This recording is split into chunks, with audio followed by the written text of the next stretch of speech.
여호수아 7장 하겠습니다. 어제 여호수아 6장 전체를 다 했습니다. 7장 1절. 이스라엘 자손들이 온전히 바친 물건으로 말미암아 범죄하였으니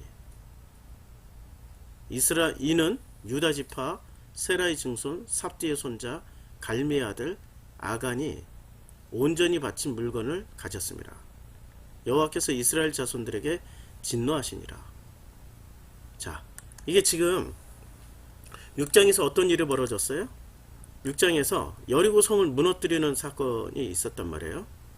여리고성을 무너뜨렸어요. 그래서 여호수아가 그때 맹세하게 하여 이르되 누구든지 일어나서 이 여리고성을 건축하는 자는 다시 건축하는 자는, 그러니까 여리고성을 건축한다라는 게 이게 그냥 객관적으로는 여리고성이지만 실질적으로는 나라는 자란 말이에요. 나라고 나라는 자를 다시 건축하는 자는 여호와 앞에서 저주를 받을 것이라. 그 기초를 쌓을 때는 그의 맏아들을 잃을 것이요. 그 기초 나라는 자를 다시 세울 때는 맏아들을 잃을 것이요. 그 문을 세울 때는 그의 막내 아들을 잃으리라 하였거든요. 그러니까 여호와 그 여리고성을 세우고 여리고성이 또 다시 문을 만들어요. 그러니까 이게 역순이잖아. 여리고성을 허무는 역순이야. 제일 먼저 문을 안 무너지려면 어떻게 돼? 문을 먼저 확 열어버리면 돼. 그러면 그 성 안에 들어가서 예수가 들어가셔가지고 그는 나로 더불어 먹고 나는 그와 더불어 함께 먹고 살리라고 그러는데 문을 안 열면 어떻게 돼요? 예수는 문 밖에서 두드리는 모습으로 보여주지만 여호수아에서는 그 성을 무너뜨리는 모습으로 보여준단 말이에요. 그럼 무너졌어요? 무너졌으면 무너진 것을 다시 거꾸로 건축을 해요. 성을 건축하고 마지막에 문까지 세울 때는 성을 건축하면 맏아들을 잃을 것이요 문을 세울 때는 막내 아들을 잃으리라 하였더라. 저는 이 구절 읽을 때마다 뭐 여러 가지 상징도 있고 맏아들에 대해서 여러 가지 해석이 가능한데 제가 그랬거든요. 제가 왜 원어 성경하고 단절을 했냐면은 우리 아들이 떠나고 나서 그때부터 원어 성경 회의를 품었고, 그리고 그때부터 그 기초 쌓던 것을 다 허물어 버렸어요. 원어 성경이 나같이 컴플렉스 많고 이 지적인 컴플렉스예요. 왜냐하면 내가 책을 읽고 공부를 했던 거는 컴플렉스 때문에 공부를 했던 거거든요. 서울대 컴플렉스, 어떤 지적인 컴플렉스. 내가 키도 작아, 근육량도 작아, 힘도 없어, 노동을 하기에는 체력도 약해, 병약해.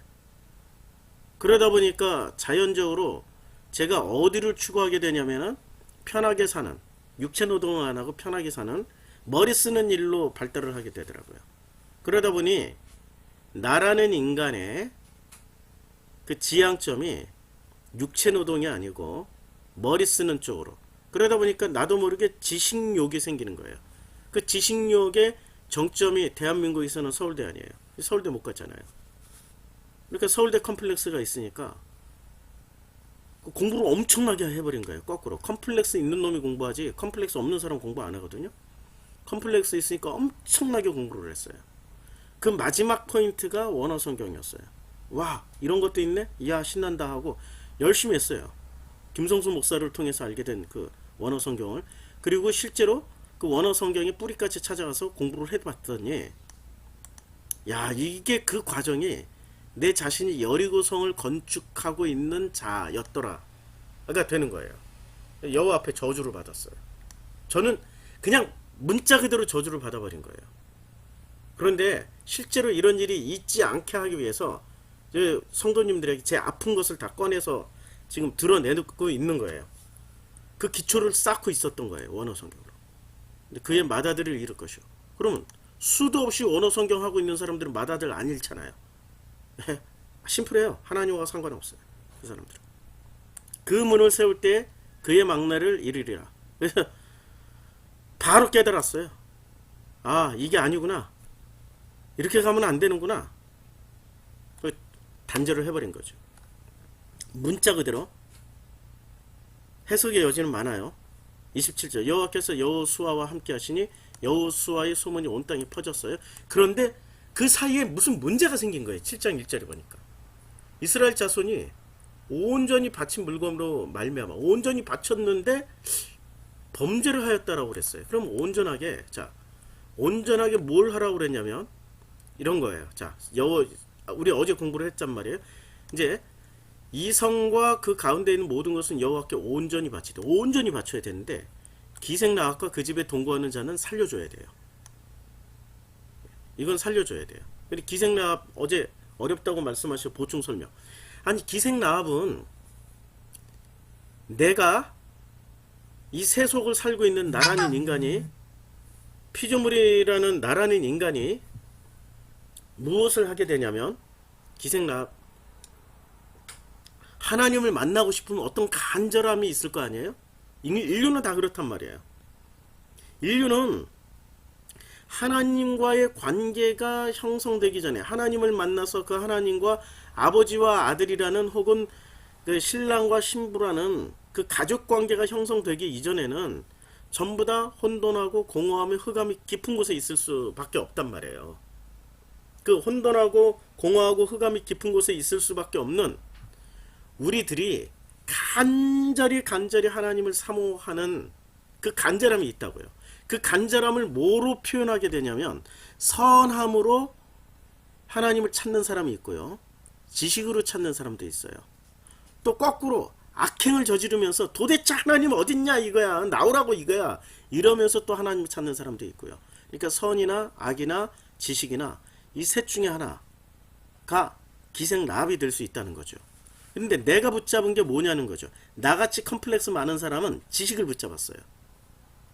그리고 내가 삶의 방식으로 선하게 살았더니 불편함 없게 사는 거야. 착한 사람은 싸움 거는 사람도 없어요.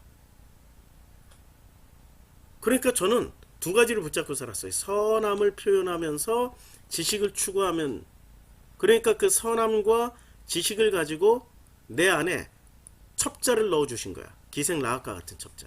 그러니까 선을 통해서 지식을 통해서 저는 하나님을 만나게 되는 거죠. 그런데 선과 지식이 내 안에 들어와 있는 동안에는 내가 어떤 상태가 되냐면 자꾸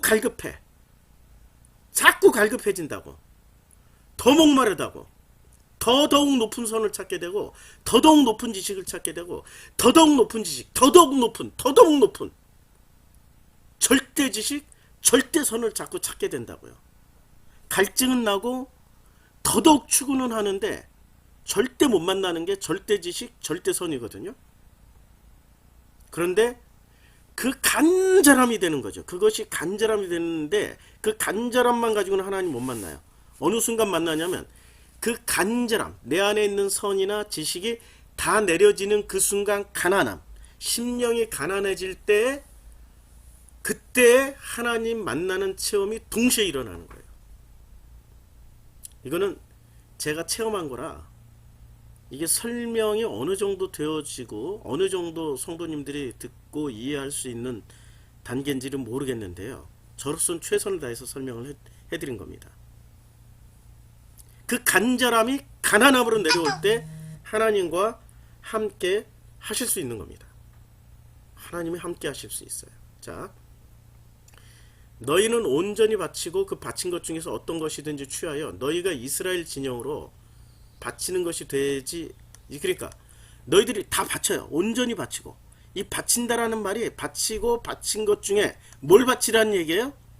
거꾸로 멸절하는 게 바치는 거예요. 지금 그 성 안에 있는 것을 멸절하는 게 바치는 거라고요.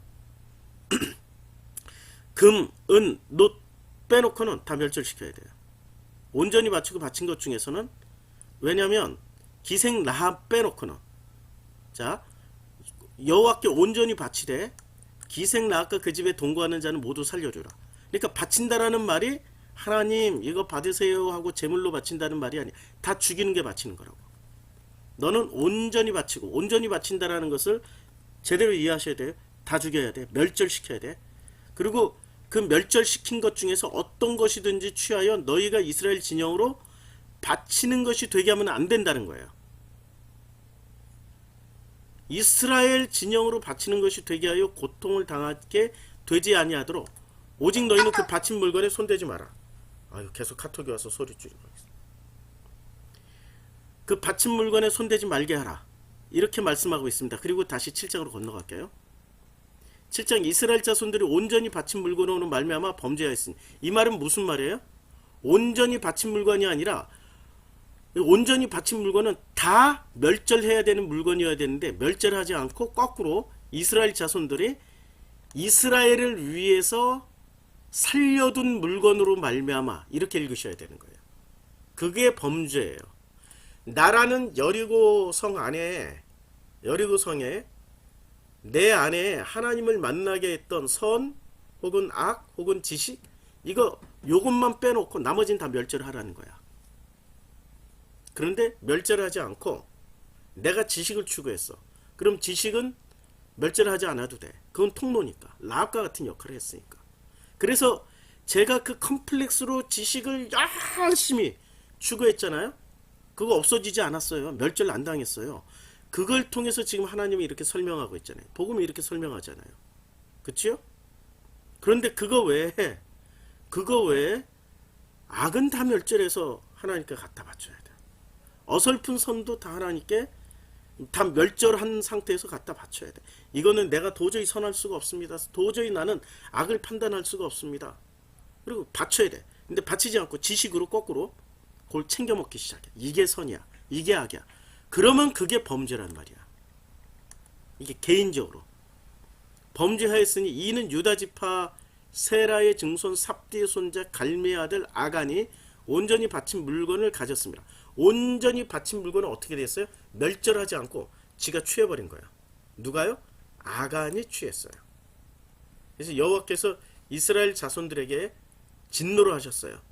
그리고 진노한 결과가 어떻게 되냐면 여호수아가 여리고에서 사람을 베델 동쪽 베다와인 곁에 있는 아이로 보내며 아이성 정탐을 시킨 거죠.